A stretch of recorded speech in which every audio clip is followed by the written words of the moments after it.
Welcome to HTB, or How to Become, the podcast where careers start with a conversation. Each episode, we sit down with someone actually doing the job you're curious about, from trades to tech, healthcare to hands-on skilled work. You'll hear how they got started, what the day-to-day really looks like, what they earn, and what they wish they'd known before they began. Whether you're a student, a parent, or someone thinking about a career change, these real stories are here to help you figure out your next step.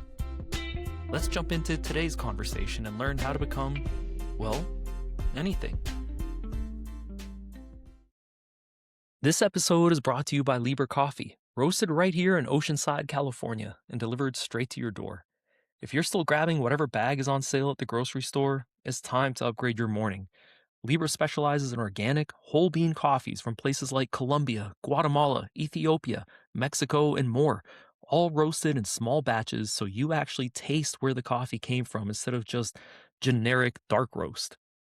They've got single origin bags like Colombia organic, Guatemala organic, Ethiopia organic, plus blends like the Dope Blend and Good Day Sunshine if you want something smooth and balanced for everyday drinking.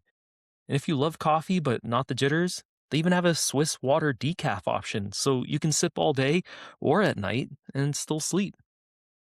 You can grab a one-time bag to try it out, or set up a subscription every week, every other week, or even every month, so you never wake up to an empty coffee jar again. Check them out at librecoffee.com. That's Libra coffee.com, and level up your morning cup. Welcome to the show. I'm your host, Bernard Peters. Today, we're sitting down with Tomy Newton to explore the career of an aerospace engineer, the person who designs, tests, and helps build everything from commercial jets and fighter aircraft to satellites, rockets, and drones. In the U.S., aerospace engineers typically earn solid six-figure incomes, with median salaries around $130,000 a year, and many experienced engineers landing in the $150,000 to $200,000 plus range, depending on role and industry. The path usually starts with a 4-year bachelor's degree in aerospace or mechanical engineering, followed by internships or entry-level designs and analysis roles, and it often takes close to a decade from the start of college to becoming a fully trusted lead engineer on major programs. Tomy's journey was a little different, as he went straight from high school to working on the manufacturing line at Northrop Grumman, and then only later taking advantage of employee programs to pay for night school, where Tomy earned his bachelor's and master's degrees, all while still earning. The average aerospace engineer is in their early 40s, reflecting how much experience and specialization go into keeping complex systems safe, efficient, and reliable. If you're drawn to math, physics, and the idea of working on airplanes or space hardware instead of just reading about them, this episode will walk you through how to become an aerospace engineer. Tomy, first of all, before we get started, it'd be useful to know what your job title is. I am a manufacturing systems aerospace engineer. I specialize in implementing new technologies onto programs. Yep. Okay. So one of my main thing is a lot of robotic stuff going on right now. So we do a lot of robotic coding. So coding the outer exterior of the aircraft with the special mix that engineering calls out for certain requirements. Yep. That the customer gives us. Is this for the B? No, I supported the B-21. I mainly do future programs that are coming up in the future. Gotcha. I've supported the B-21. I was on the B-21 for 6 to 8 years. Yep. Started my profession 22 years ago. Yeah. On the B-2, and then kind of went to other sensitive programs. And then now I'm mainly looking at future programs. So your career started different than most, right? You didn't take the traditional route of graduating high school, then applying for college, and then no college, going for master's in engineering. Graduated high when I was 19. Basically, while I was working through Northrop, went to school. Northrop paid 100% of it, which was great. Got a bachelor's degree, got a master's degree in aerospace sciences. Yep. And just kind of went on from there. What was your first job at Northrop Grumman? I was a painter on the B-2.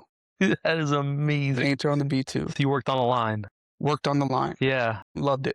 It was great. Why did you go there? So my dad actually worked for Northrop and retired from Northrop. 5-6 years ago. They were, so in order to work on the B2, you have to have a security clearance. Yep. You have to go through the background checks and all that fun stuff. So they would basically have to hire people and then put them in this thing called the icebox. Okay, you're going to sit here, you're going to review, process specifications or whatever until you get your clearance. And, for some people, it would take years. Yeah. So they came up with this plan to like a test pilot program we called it the Green Vest program. Mm-hmm. So basically they hire these people off the street, and you work on the production line without a security clearance, but you're there. You have to be escorted 100% of the time. You can't go anywhere. You can't go to the bathroom without someone holding your hand. It was wild. Yeah. And luckily I was part of that crew. Obviously, my dad helped because he worked there. He knew the hiring managers. Yeah, I came in, wore the green vest. I was 19 years old. Luckily, after I got hired, it only took me about 6 months to get a security clearance. Oh, wow. Because I was so young, back to 18 years old. It was great. I'm with some of the other guys who it took a year and a half. And so it was fun. That's how I started. It was a good job. Benefits, pension, start your pension, you get great benefits, and just kind of went from there. What did your hours look like back then? 5 a.m. to 3:30. 5 a.m. to 3:30. So it was like 10 hours. They ran 3 shifts? At the beginning, it was, I believe it was a 4-9-4 shift. Yeah, okay. So we started at 5. We got off at, 2:30 or whatever. Yeah. But every Friday you would work 4 hours. Yeah. And then it went to a 4-10, 3-10 shift. So Monday through Thursday, 4 10-hour days, first shift, second shift. Okay. And then you'd have a Friday, Saturday, Sunday crew who would work 3-10s, mornings and night shift. How'd you manage to get, as a new employee, how'd you manage to get the day shift, not the night shift? I got extremely lucky. Yeah. Extremely lucky. A lot of kids, you normally come in and you do your first 5, 6, 7 years on nights just because that's not the preferred shift. Luckily, I just got lucky. I don't know how I didn't go to nights. Your dad pulled a few strings. Maybe. I've heard those night shifts just ruin people. It's brutal. I mean, you're starting at, 2:30 and you're going till 12, 1 o'clock in the morning. You have kids, you're never home. Right. So I got lucky, got real lucky. That's great. So was your initial plan to get your engineering degree there? No. Okay. It was not. I enjoy working on the floor. I love working with my hands, building stuff, doing stuff. And it was kind of like, hey, my daughter's on the way. You need to start focusing on your future, become an adult, and luckily my wife works there too. Yeah, did you meet her there? No, we met right after high school through mutual friends. Gotcha. And then she was working for a mortgage factory and they closed down, so she needed a job. So she came over and started on the F-35 line. She was an admin. And now over the past, I think she's been there 18, 19 years. Yeah. She's a director on the B2 program. So the company's been great to us. It's been a great path. It's been challenging, with all the travel and stuff like that, but it's been pretty good. Okay, so how long did you work on the line for? I was on the B2 line for probably 6 to 7 years. Okay. And then what clicked for you to then pursue an engineering degree? I think just like anybody else, you want to make more money. Yeah. I mean, the work is great on the line, but you just got to start thinking about your future. And you have kids, you want to have kids, you want to buy a house, you want to, it's a great job. And I know a lot of guys who work their entire career on the line. Yeah. Great guys, great people. They know their stuff. But you just wanted more. And plus, I think it really helped that, Northrop paid 100% of the school. So it was. Yeah, that's amazing. It was just like no money out of our pocket. You approach that did you have to approach it with your boss first, or was there like a program that you just? There's actually a program at the time when I went to school. It's called EdAssist, and you sign up. I think they give you, when I was going, I know it's changed, but it was like $15,000 a year to go to school. Mm-hmm. So online school, which was starting to come out, which was starting to gain traction, which is what I did because I can't go sit in a classroom for 4 or 5 hours every night, especially after getting off of work and going until 10, 11 o'clock at night. So online really came was really, starting to gain a lot of traction. So I did Yeah. that, went to do my bachelor's in business. Then I switched, going for my master's, I switched and went to aeronautical sciences with a concentration in unmanned systems. Did you go back to back? Back to back. Okay. Yep, back to back. So once I got my associate's degree, went to my boss, and when I got my associate's degree, I was really trying to decide if I needed to do a STEM degree, Yep. because that's a science degree, or if I could continue with the business degree. And working at Northrop, it's all engineering, it's science related. So I needed to go down the STEM path. So I switched, I pivoted, and then went towards more of a technical field to get the engineering title. Okay. And did you get another $15,000 for Yeah, that? Yeah, every year. every year. Every year. Yeah. I mean, look, in the scheme of things, it's not that much money for college, No, right? no. Especially if you're considering like a private school with room and board and stuff. But online, you managed to make ends meet with it. Yeah, it was great. I got to go to an aeronautical school, which is Embry-Riddle. They're based out of, I think, Florida. But they have a lot of satellite campuses and mainly an online school. So it was good because it was an actual approved aeronautical school through Northrop, highly recognized for an aeronautical school. Were you going through this with any of your coworkers at the time? No, my wife and I. Just the two of you. Just two of us. We decided. So she has a master's in business, and she has a double master's, one in business and one in a STEM field, technical field. So we just decided, like, hey, if we're going to do this, let's do it together. Yeah. And we knocked it out. That's awesome. It was great. And so you're working while you're doing school part time. Yep. I remember. How'd you balance that, dude? Lunch breaks doing homework, man. Yeah. Lunch breaks doing homework, and just getting home and doing what I needed to do. Yeah. It actually wasn't bad. It was a lot easier than I was expecting, the amount of time that you need to put in. Yeah. I feel like, great. I also feel like sometimes the more busy your schedule is, the better you are at managing your time too. Yeah. So you always see like high school athletes and like college athletes, like they're doing way better with their homework because they only have a limited amount of time to do it. So you got to get it done. Yeah. Sit down, focus on it, get it done. Whereas off season, you're just like, I don't want to do that. Yeah, like I got all the time in the world to get this done today. I'll do it next week. Yeah. I'll do it the day before it's due. And so after working on the line, you waited until you got your master's before you made the transition. Yeah, so after working on the line for 6 to 7 years on B2 line, I went over to a group called Mantech, which is manufacturing technology, which basically what we do is we have engineers who have these ideas on implementing new things and new processes that lower cost, bring down how long it takes to do a certain process, or even just basic, like a technology, like an automated, robot for spraying. So what we would do is we would bring in that project, and we have to, in order to implement it into production, you have to hit these milestones, which is MRL, manufacturing readiness level. Has to be, you start at 1 and you have to be at 6 or 7 before you put it in production, and then production will run with it, and then they'll bump it up to a 9, just to the readiness level for that process. And so what we did was, I was a manufacturing technology technician. So I did all the hands-on work. I did that for probably 3 or 4 years. And then once my degree was further along, once the company knew that, okay, he's committed, he's actually going, he's doing the work, he's progressing to get his engineering degree, I went over to a department called manufacturing engineering. Yep. So what manufacturing engineering does is we get all the released engineering from the design engineers, and we basically write up work instructions and tell the technicians on the floor how to build something. Dude, right? That is an impossible task. It's pretty hard. It's hard. You have all the release engineering, you're ordering all the materials, you have to look at all the process specs, and you have to put it in the work instructions step by step.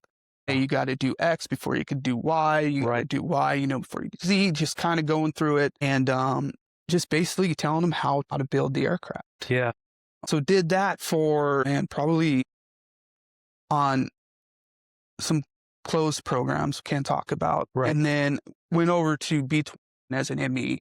stood up all of the coding cost centers, so the material cost centers for the B-21. Did that for probably 6 or 7 years, and then now I've been mainly focusing on future programs with the Mantech department. Yeah. Now, not as a technician, but actually as an engineer. Yep. So running my own projects, Okay. implementing new ideas and projects onto future platforms. But still focused on the manufacturing side. Yes. Okay. Focus on the manufacturing Yeah. side with my main focus is in materials, Yeah. coatings and stuff like that. And so the reason I say it's got to be an impossible task, right, is because I feel like designing something, inventing something is one thing, but then being able to mass manufacture it in an efficient way is a completely different beast. Yeah. And it's not sexy at all, right? Yeah, it gets At rough. least to most. Yeah. It's rough. And so, are you involved at all when the engineers are designing the system, when they're designing a product? Are you involved in that process to help Oh, them yeah. figure out, "Okay, that's a great idea, but there's no way we can implement that on the Yeah. floor"? Yeah, Okay. 100%, especially right now with what I'm supporting right now. Yeah. I'm the main focal point for coatings, right? So we go through all these design reviews, and we go through and engineers, it's great. They're great, but they have ideas that sometimes are like too far fetched. You're For like, sure. hey, you Yeah. got to rein it in, man. Hold on. Yeah. That works, but if you do that, you're gonna drive 3 to 4 weeks of production time into an all-rated, truncated schedule that Yeah. we can't be outside of. We need to look at this process. Right. So I think that is one thing that Northrop has done very well over the years. It's not like you have a design engineer who just releases a drawing and it goes away. Now we have the MEs, we have the Mentech guys, we have the IEs, which is all the scheduling guys, basically in a room together and like, hey, we have this box. We have to fit everybody into this box. So everybody's going to have to give a little. Everybody's going to have to get a little. Right. So I think that's one thing that Northrop has done very well. And it's been working great. Are you guys when you go through this process, is it always done in a meeting, or are you guys passing drawings off to each other through the software? It's a lot of meetings. It's a lot of, PowerPoint presentations. Yeah. Hey, what do you think of this? If we were to do this, what would the impacts be? Mhm. Schedule impacts, labor impacts, material, like cost of material impacts, because materials are not cheap. Yeah. So, Other than engineers, who else is in that room? I'm assuming a product manager is probably oh sitting yeah, there. product managers. So you have section leads that are in the meetings. You have industrial engineers, who does all the scheduling. Yep. You have project managers. You have Mantech engineers. You have MEs, which which MEs basically have the big say in it because they're telling the tech how to do it. And if it's, if the tech can't reach up into these 4 different bays with their arm turned around like this to tighten a screw, like, no, you guys have to figure this out. Like, we need to go through some other access point to do that. So, yeah, that's wild. Yeah, it's funny because my brother-in-law's a mechanical engineer for SNC, okay. So also a military contractor, but he's on the other side where he's doing the design, right? And then I get to hear his complaints in those rooms where he's like, yeah, we can't, is it a way that I really want to do it, but we can't manufacture this. Make it. So I got to start over. Yeah. How do you manage those conversations? Just work at it. It's like it's like, okay, well, this is what, as a design guy, this is what I propose. This is how I would do it. What's your recommendations? What should we do different? And you just kind of just get in a room and just hash it out. There's no love lost, and, Sure. just be honest and just be honest with it. Time is everything. Schedule is, schedule. I don't like saying schedule's king, but schedule's king, right? It's all about, especially nowadays, how can you manufacture things faster, cheaper, while maintaining that level of quality that is expected of you. I mean, you're putting a pilot in the box, so you have to make sure that everything you do is to the requirements to make sure that pilot gets home and is able to do his job. And right. So it's tough. It's hard to get. It's not like it was 30 years ago where you could, like, a B2 took a year to build or whatever. And Yeah. It's all about speed and repetition and just get it But done. I can imagine there's a lot of satisfaction in that too, though. Like seeing these things come off the line, it's like, Oh my gosh, dude, yeah, it's crazy. I still get chills watching the B2 fly. it's amazing. It's Yeah, it's the coolest thing ever. it's wild, man, because as a painter, I'm up there and I'm on my hands and knees and I'm prepping the surface for paint and and we'd be up there and I'd be painting the top and you don't realize how big that thing actually is Yeah, massive. until you're on it or up really close to it. And Yeah. then you see it fly and you're like, oh man, that thing is huge. I used to paint that thing. And it's just same with the B-21. It was great seeing that first test flight. Yeah. It was, That one's a little bit smaller, right? that one's smaller. Yeah. One of my favorite movies as a kid was Broken Arrow with yeah, John great, Travolta. great. And it was like, the movie's okay, Yeah. but like just the fact they were flying the B2 in it, like, it was so cool. Who was that, Wow. Christian Slater? Yeah. John Travolta.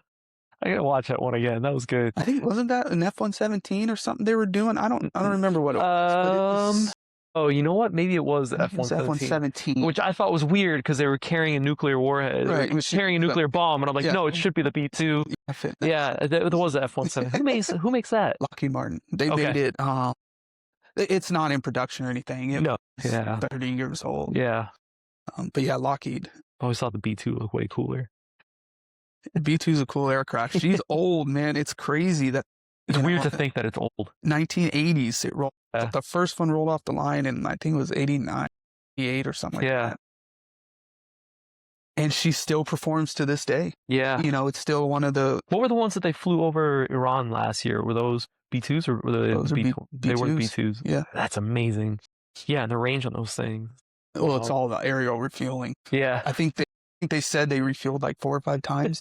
And Can you imagine being the pilot sitting there like I've been in the cockpit of the B-2, and I will tell you, it is not spacious. No, I bet. No, Yeah. they have Space is a premium on any of these kinds of they have a things, yeah. spot for a cot, and that's about it. But yeah, it's not big. Yeah. Oh, that's wild. That's wild. So tell me about how do companies like this typically handle salary packages? So do you guys get stock options? Not for my level. Yep. Some of the higher level guys, I think it starts at the VP level. I Yep. could be wrong. So your wife's almost there. My wife's almost there. Yeah, Nice. giving her a little nudge. Hey, keep going. I'll stay down here and play with the kids on the floor. No, but yeah, I think it starts at VP. They get stock options. Yep. We get yearly bonuses. Okay, so Yep. they match. I believe it's up to 8%. 8%? That's 6 or 8. amazing. I could be wrong. Yeah, 4%. even 6% is Somewhere around great. there. I basically set up my 401k 20-something years ago. I haven't even touched it. So whatever's going in there is still going in there. Yeah, that's great. Yeah, pension. I'm one of the lucky ones to still have a pension. Same with my wife. Is that because you started early enough or because you started on the line? I started early enough and I got vested in time before they started not offering the pension. There was a time where no companies were giving pensions. I think it was like, I don't know, 6, 7, 8 years ago. Yeah. Yeah, so I was lucky enough to get a pension, have a 401k. The benefits have been great.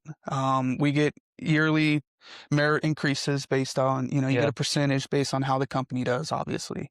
And now you said you get every Friday off. Yeah, luckily right now I'm working that 4-10 shift, which is Monday, Tuesday, Wednesday, Thursday, 10 hours a day. So I get every Friday, Saturday, Sunday off. Should have put whiskey in our coffee this morning. Yeah, it's been great. It definitely helps, makes things a little bit easier. But there are times where, you got to work 7 days a week and travel to other sites and, for a couple weeks at a time. Yeah. So it has its benefits, it has its negative, but, luckily kids are old enough now to where it's a little bit easier than it was before. Dude, I mean, if you think about it, right, it's like you went straight from high school, you started earning. Yeah. They paid for your school, so you got no student loans, right?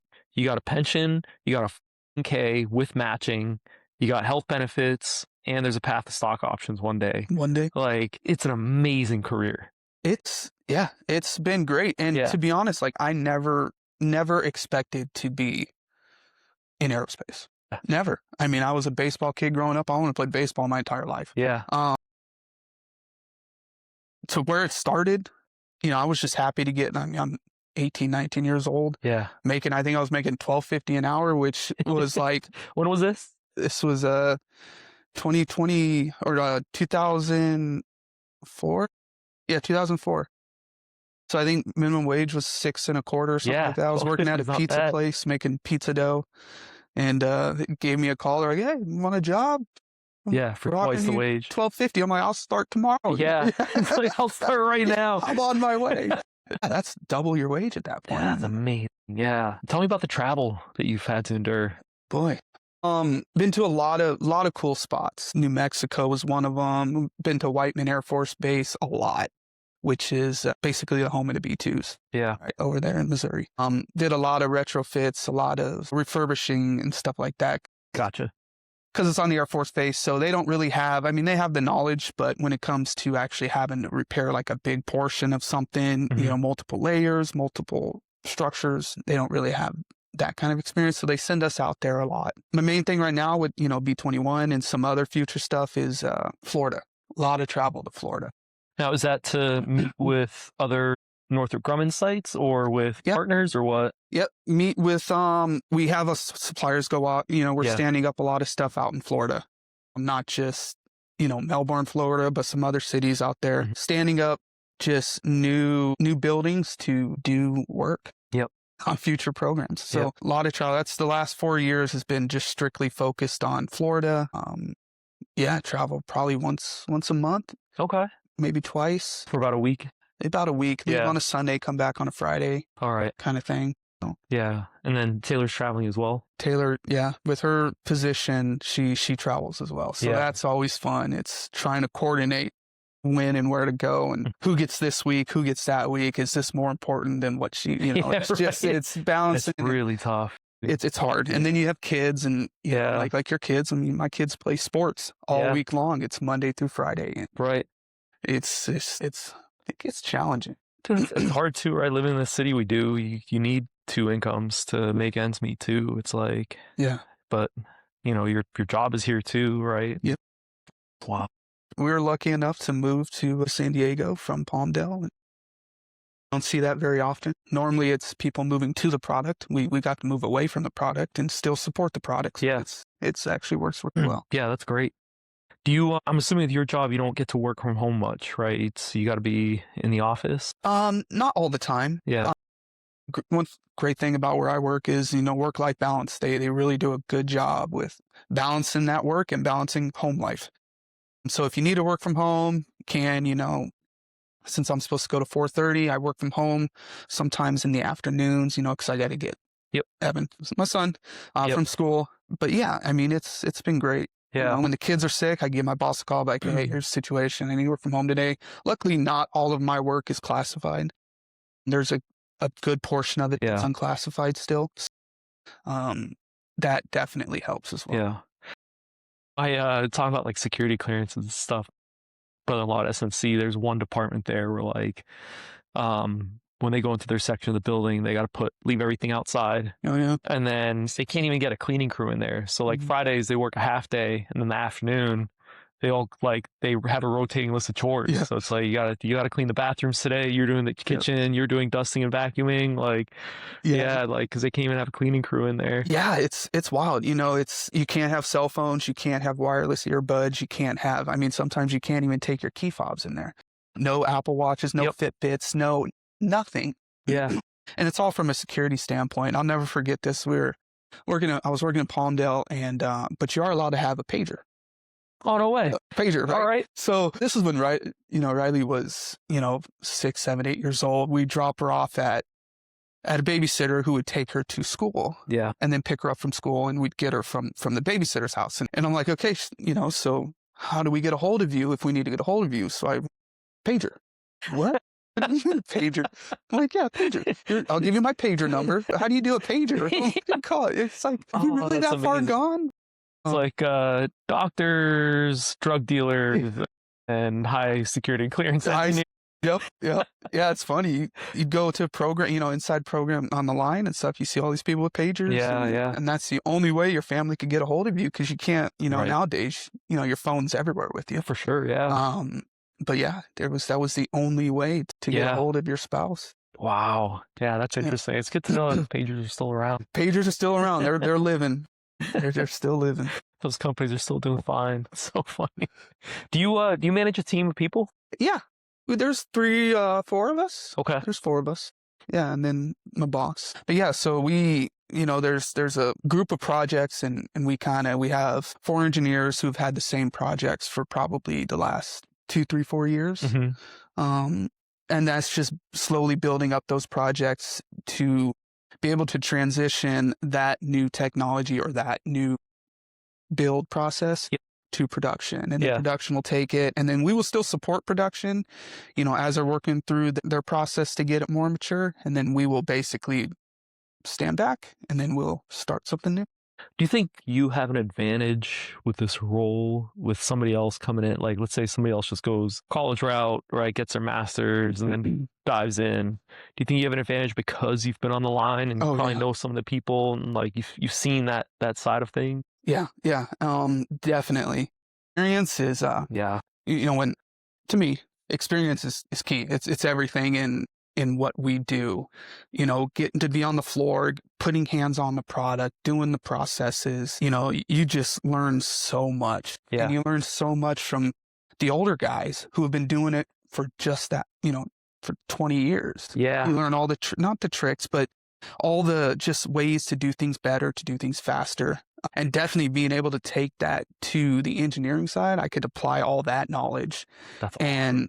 and, teach a guy who's fresh out of college from a design standpoint. Yeah. Like, hey, you may want to look at this. Don't tell him how to do his job, but Right. like, hey, let's look at this. I love that. Yeah, Yeah. definitely. And, 22 years of doing the same thing definitely helped me help other people, which Yeah. has been, That's awesome. yeah. That's awesome.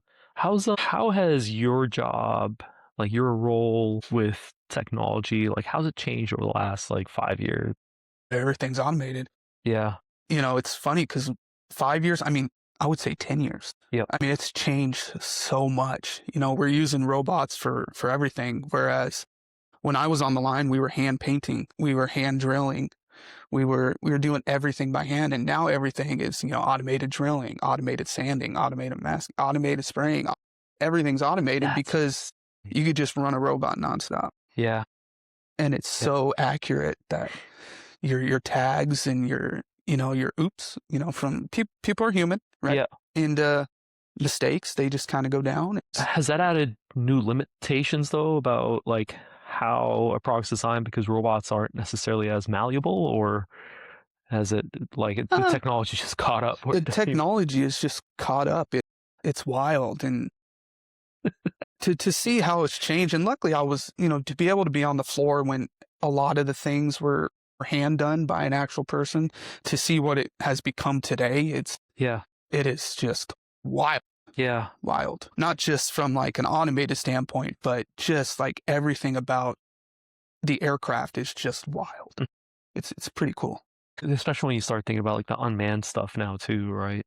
Yeah. Yeah, it's pretty cool. Yeah. I was talking to a friend of mine who's a F-35 pilot. He's retired now, but he was saying like after the conversation, I asked him, I was like, so our fighter pilot's going to be replaced anytime soon? And he said, no, like from when he sees, there will be a large like unmanned aircraft side of things, but like our kids can still have a career. I think there will always be a need for a manned. Yeah. Man. Now there will be programs that are strictly unmanned. For sure. Yeah. Sure. But I think there will be a need for, it's not like you're watching the movies, I don't think, but yeah.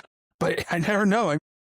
20 years, I've seen a lot of cool stuff. So I'm ready to get a humanoid robot at home. Like, start doing the dishes. China has one coming out. Yeah. Well, so Tesla's going to do one too. Was that Tesla? Yeah. Coming. iRobot, dude. It's on its way. Oh, yeah. It's scary. It's really scary.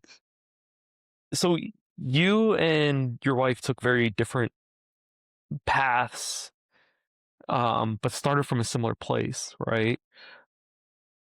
So kind of what led you to a decision to pursue yours, and what led Taylor to a decision to go down hers? Like, what is it? Just you guys have different skill sets or just different desires? Like, how Like if somebody else were in those shoes, right? What would make them choose with more technical route and somebody more like managerial route? I think it just depends on what you want to do, right? I mean, the great thing about where I work is you could have a business degree and go down the business side. Yeah. You know, there's accountants, there's IEs, there's money people, or anything that has to deal with like a business side of it, Mhm. that you could do. And then there's that technical side. I'm more technical. Like I said, I like building things. I like hands on working on the floor. I love it. Like I would have never left. I'd probably still be, to be completely honest, I would probably still be on the floor Yeah. today if it wasn't for my wife. Yeah. 100%. Yeah. She came in, she told me, you know what? You need to go to school. You want family. You need to go to school, Yeah. have a better life for your kids. And great. It's been great. Yeah. Um, but she is more driven, I Mhm. guess. More ambitious, maybe. Yeah, she's Yeah. she's more driven. She wants, to move up, and she has. And me, I just want to play on the playground all day. You know what I'm saying? I love that. Yeah, I think that's such a typical boy thing to say, but have fun. I And, get it. it just Does Northrop Grumman incentivize you to become a specialist like that? Like there is career progression without having to manage a ton of people or go more the business route. yeah, yeah, Yeah. definitely. They're always looking for people who are on the floor to move up to help out with engineering and help out just trying to get, like I said, products faster, cheaper, Yeah. still, still meets the quality standards. I don't feel like you see that everywhere all the time, right? Like a lot of times companies think that people have to keep getting promoted into higher level jobs, right?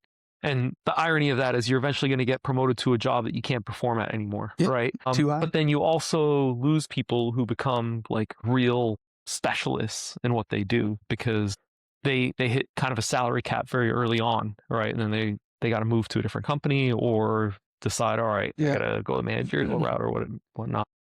I mean, sometimes companies lose great people. Yeah. It's because they didn't get that promotion or they Right. didn't get that job. Yeah. Okay, well, I'm going to show you. I'm going to go here. Yeah. It's all part of playing the game, and everybody does it, right? Because it's Mhm. all about making money and just continuing to progress. And some people are just happy with being a tech on the floor for 30, 35 years. Other people want to be the CEO of the company. And then a lot of people in between. There's a lot of people in Yeah. between, and a lot of people get their feelings hurt and they Yeah. don't get that job, so they move I on. think it also changes at different phases of your life too, right? 100%. Yeah, there are times when it's like, yeah, I want to climb that corporate ladder. It's just so, Especially, if you have kids, if like you're saying, both people work, it's yeah, finding that balance. And now you're like, okay, well, I can't take that job because now I'm going to be traveling too much. right, I got to be here for the kids. right. Right now we have it good. Let's wait till the kids are older till, they could watch themselves maybe. Yeah. Then Well, we could take that next. not only watch themselves, but they don't want to be around you Yeah. either. I got one who's going into that right now. No. It's tough. Yeah, it's really Yeah. tough. So the automation has changed things a lot for you in the last 10 years. What's happening in the next 10? Yeah. I think I don't know too much about AI, but I think AI is going to have a big influence in what we do and how we do things. Yeah. So What about for your role in particular?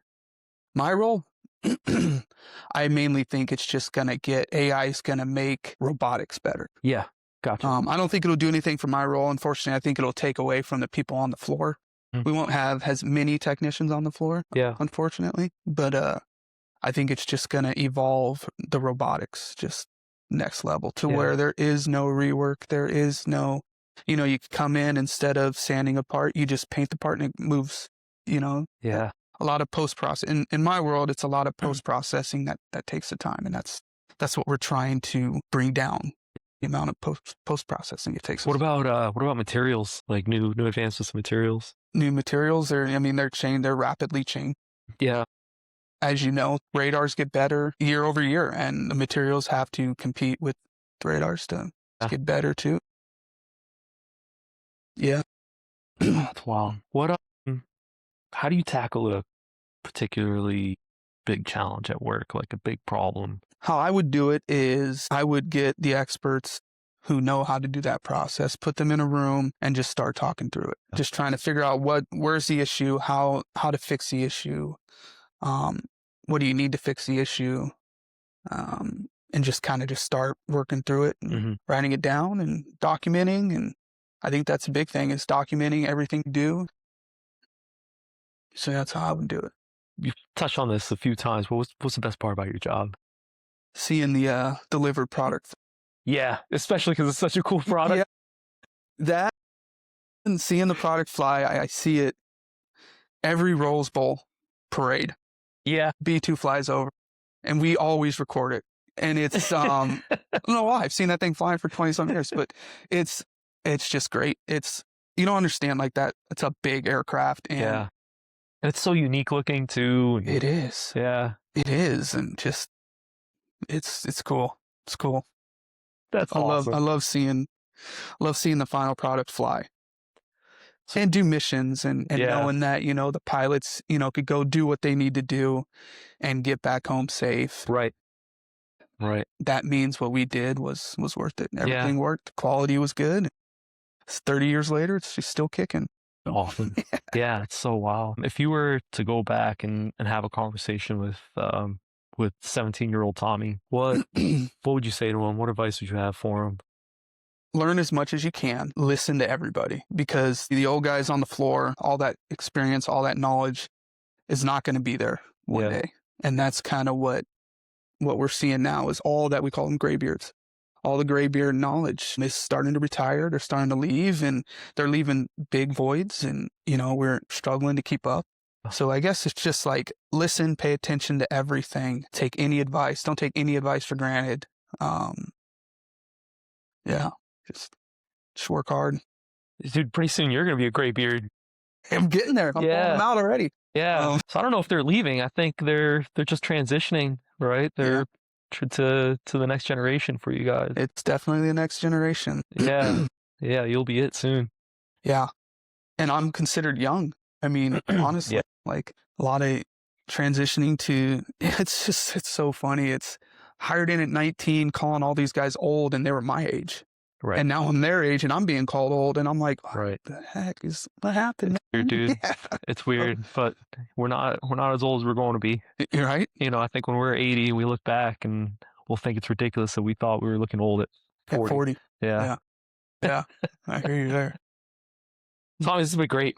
Yeah. Dude, it's been awesome. Yeah, I really appreciate this conversation. It's hopefully we've inspired some other folks out there to follow a similar path. Definitely.